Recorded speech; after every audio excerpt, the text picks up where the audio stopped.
starting November 30th, but the actual contractual arrangement is through the end of December 31st. There is one thing I want to point out to folks because this is a very important aspect. Obviously, all of the city's data that was within the Unisys data center, and it's in the contract with Unisys, that data will be wiped and destroyed sufficiently to federal standards so that if those devices ever make it out to the secondary market and end up heavens knows where in the world, that the city's data won't be sitting on it to be found. And that's a very important aspect of this whole effort. So in reality, there is some work to be done in December, but nonetheless, that will be accomplished by the end of the contract, December 31st. And be more than happy to answer any questions. Thank you, Mr. Dahl. Do we have any questions? All right. Well, thank you. I think that the fact we haven't heard a lot about such a massive transition is a credit and evidence of the good work going on with your department and the smoothness of this. I mean, transitioning big systems from even just one data center to another is a huge undertaking. And you're already more than halfway done with that, about 80% done with that. Got the hires all lined up. I mean, things are going very well from this front, and I know my colleagues and the rest of the city staff appreciate the way that this has been handled in such a smooth manner. So thank you. Good luck with the rest of the transition, and we appreciate all the work. With that, I'll turn it back over to Council Vice President Glidden. Thank you, Councilmember Johnson. So we have a few more committee reports. The next is Health, Environment, and Community Engagement with Councilmember Gordon. Thank you very much, Madam Vice President. The Health, Environment, and Community Engagement Committee is bringing forward 8 items for council approval on Friday. The first 2 have to do with appointments, one to our Minneapolis Advisory Committee on People with Disabilities, and the other with our Public Health Advisory Committee. Then we have several items that have to do with contracts and grants that were also referred to Ways and Means. The first is our urban forestry project, accepting a $10,000 from an environmental initiative to support the urban forestry project. Second is authorizing acceptance of $125,000 from the U.S. Department of Justice for our youth violence prevention work. The next one is authorizing a contract to do our healthy living program through the health department. The 6th item on our agenda is authorizing an agreement for a group purchasing program membership to support our school-based clinics.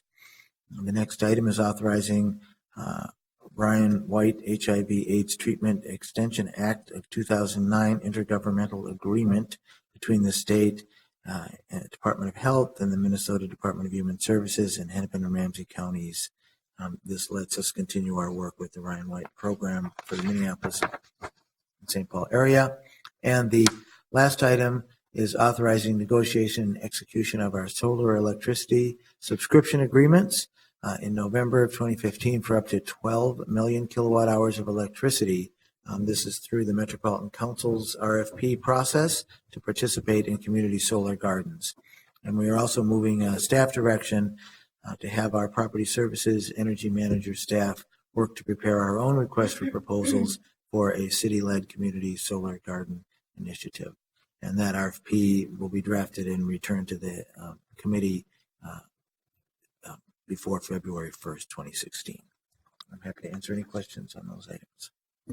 Thank you. Next, we have intergovernmental relations, and there was one item on the agenda here. It was regarding the federal Clean Power Plan, and we updated, gave direction to update our federal legislative agenda to support the EPA's Clean Power Plan rules and directed the city attorney to work with other departments to coordinate the city's role in defending the Clean Power Plan. So that was the action in IGR.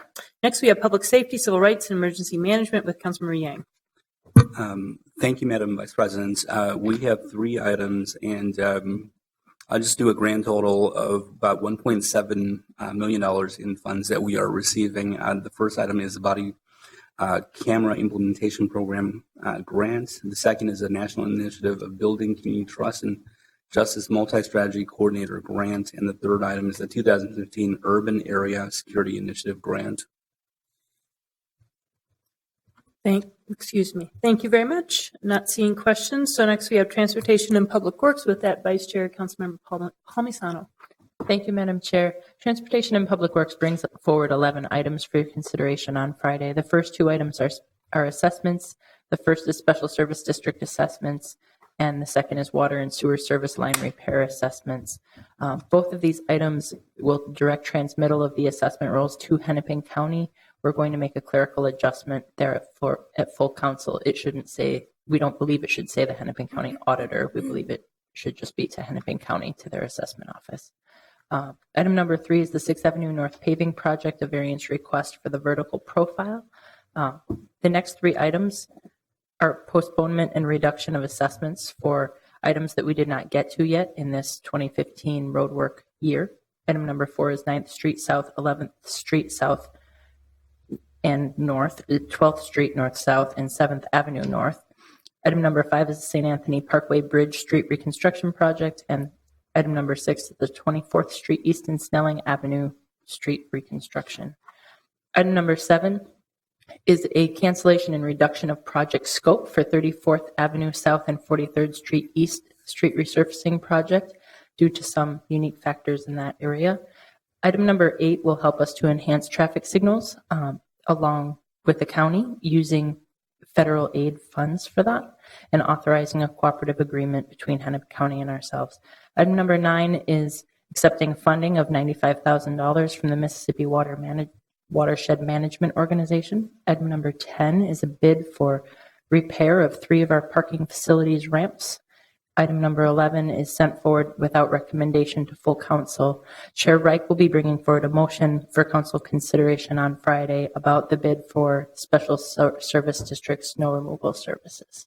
I'm happy to answer any questions. One other item I wanted to mention is on item number 2. A motion will be distributed on Friday to extend the repayment period from 5 to 10 years for one of the sewer service repair assessments against the property located at 4140 Chicago Avenue. Thank you. Next, we have Ways and Means with Councilmember Quincy. Thank you, Madam Council Vice President. Ways and Means has 19 items for your consideration on Friday.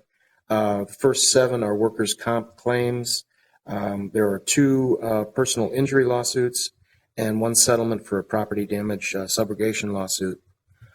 Item number 11 is the donation of billboard display time from Clear Channel Outdoor, as well as the appointments to the Minneapolis Television Network Board. Item number 13 is a bid for trench drain replacement project at the Convention Center. 14 is the approval of the 2015 property tax special assessments for delinquent utility charges. Item number 15 is the temporary financing for the Nicollet Mall project with U.S. Bank. Item number 16 is a statewide interoperable radio system upgrade, authorizing a contract amendment to the Joint Powers Agreement. And item number 17 is a contract with Equifax Workforce Solutions for claims processing. 18 is the contract amendment with Microsoft for Premier Core support services. Item number 19 is the IT contract with Hennepin County for the pictometry aerial imaging software license. I'm happy to answer any questions on those 19 items.